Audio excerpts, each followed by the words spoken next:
The fridge is open. The fabulous fridge where all food is. Yummy. I love food. How about you? When you go to the fridge, do you eat whatever you want, or do you have to make a decision? Can I have, mustn't I have, shouldn't I have, how much can I have? Is it good or bad? If I have it, will I feel guilty? If I don't have it, will I feel angry? And I don't want that for anybody, which is why as an exercise professional, I don't even like talking about food. Because my reverse headspace is this. People talk about, I eat to be healthy, fit and strong. What if you were healthy, fit and strong, and then you could eat whatever you wanted? Now, of course, I want to eat for performance. I'm sure you do too. Energy, vitality, look good, feel good, great hair, great skin, great nails. Be able to do all the things that you want to do because you're eating for performance. You're putting in high performance fuel. But is there an argument for I love chocolate or cake or biscuits or wine or takeaway food or chips and gravy or whatever your favourite thing is? And do we consider mental health? It's, yes, I want to be physically healthy, but if you can't have, mustn't have, don't have, shouldn't have, so you're angry because you can't have, or you do have and you feel guilty, is it possible that that causes mental health challenges, which then distributes those horrible thoughts that come from your brain, distribute through your body, and you become physically stressed, which means unwell. Your immune system's under attack because your brain is stressed. So how do we get a fast metabolism so that you burn up everything that you put in so that it doesn't really matter what you eat? And wouldn't it be nice to just eat what you like? And I bang on about this all the time because it's possible. And even though social media will disagree and doctors will disagree and nutritionists and dietetic experts will disagree, and there's a whole heap of disagreement about food, have you noticed? But to consider, if you go back to the anatomy and physiology of your own body, and I always ask, please learn it, because you've got to live in this thing for the rest of your life, and wouldn't it be nice to know what's going on inside your own body so you can fuel it effectively? And the beautiful thing about the endocrine system, now the body's made up of lots of different systems, but the endocrine system in particular, your hormones, that system is designed to make everything else work well. And it's not one organ. The hormonal glands, your endocrine glands, start in your brain and finish in your root bit, and they work their way all the way through your body to make sure that every part of your body is working effectively, and as I always share, so that you don't die. The number one purpose of your hormones is to keep you alive, then to keep you happy so that you can reproduce. Because if you're unhappy, depressed, miserable, grumpy, angry with life, you don't want to reproduce. So that whole system from your brain to your root bit is designed to make sure that you stay alive, that you thrive, you feel fantastic, and you reproduce. Now, I'm well past reproduction stage. I just want to feel good all the time. How about you? So if you get your hormonal system healthy, fit, strong, doing all the things it's supposed to do, is it possible that your brain, your body will tell you, eat, because you're hungry? That's what the hungry mechanism is. It's your body telling you that you need food.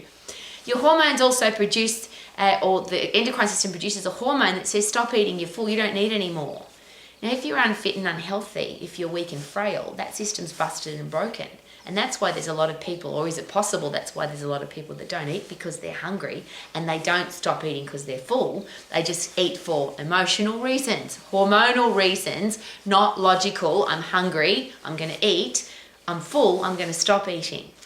And that's what I wish now for everybody, because having studied, analysed, researched, worked with everything from anorexics, bulimics, exercise bulimics, obese people, morbidly obese people, fanatical people who count every calorie and get their body fat percentage measured every day. I've worked with all of those people, and I don't wish for any of those for anybody. What I'd love for everybody is for you to eat what you love.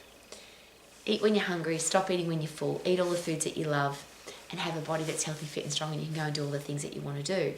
And that's what happens when you work with your endocrine system, which is get fit, and you only can do that by getting puffed, get really strong, that only happens when you overload your muscles. And all of the systems then work together. So your brain sends messages to your muscles that they have to work. Your muscles send messages back to the brain via myokines to say we need to be stronger for next time. When you overload your heart and lungs, they send a message back to your brain to say if this happens to us again, we have to be fitter. So we're going to slow down the resting heart rate when this person isn't exercising so they can exercise at a much higher heart rate when they are putting in 100% effort. the whole thing works together beautifully, because when you've got then strong muscles and bones, that pulls your muscles pull on your bones. Your immune system's built inside your bones, so your chances of getting sick are very, very low, if at all. And if you do get sick, you recover really quickly because your immune system works. That's all connected to your endocrine hormonal system as well.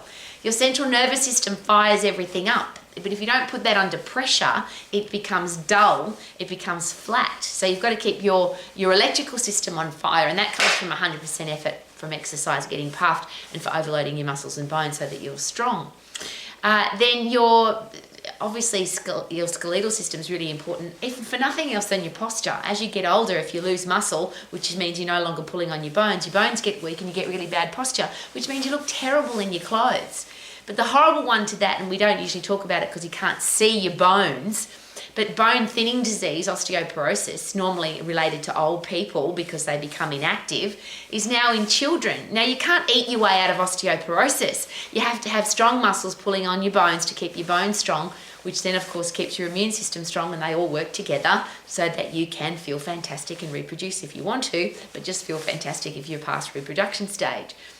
I'm really, as an old lady, I'm really tired of hearing about menopause and perimenopause and hot flushes and weight gain and brain fog and can't sleep and all the terrible things that supposedly come with, how about this? Come with a body that isn't in peak physical condition.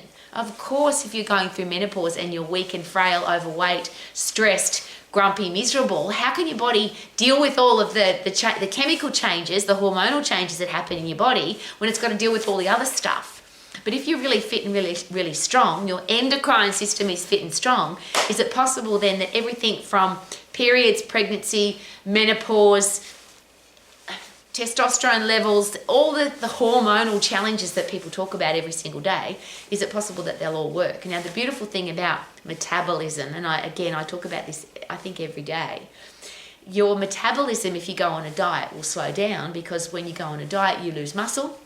Your muscle is the engine in your body, and if you have a smaller engine, your body needs less calories, slower metabolism, which means everything you do burns less calories, which is also why when you go off whatever diet you went on to and it made you lose muscle, that you put weight back on, more weight than you lost, and it's not muscle weight that you put back on, it's fat weight. So we become heavier and fatter even though we're dieting, and there's that horrible, it's one of the things that's motivated me my whole life. Very interesting, I don't quote studies very often, and this study very hard to find. Women that have never dieted their whole life, very few of those, compared to women who have dieted their whole life. And the women that never went on a diet ended up thinner, healthier, in better shape in old age than the ones that had dieted all of their lives. So the women that had spent their whole life fanatically chasing calories and reducing calories and not eating what they love ended up fatter than the women that didn't care.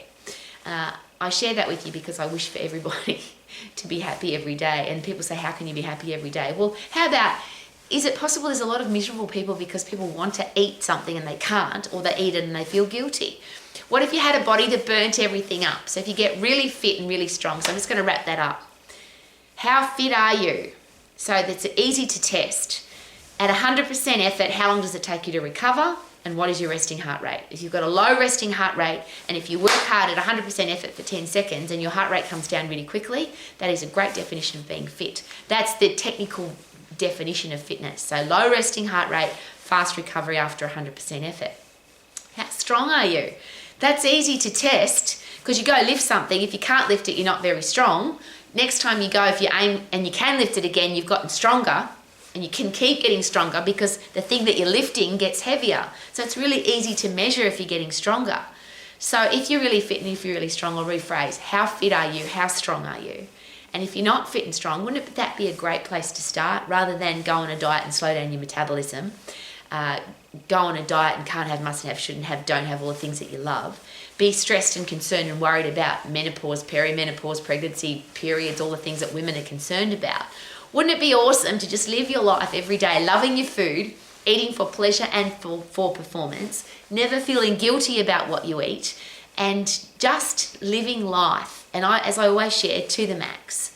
I feel really sad because I work every day with people that are fanatically focused on their food. Food's controlling their life. They have a big argument every time food's put in front of them, not with the food, not with the people around them, inside their own head. They're stressing inside their own head. They go to the fridge, can I have, I shouldn't have, I mustn't have.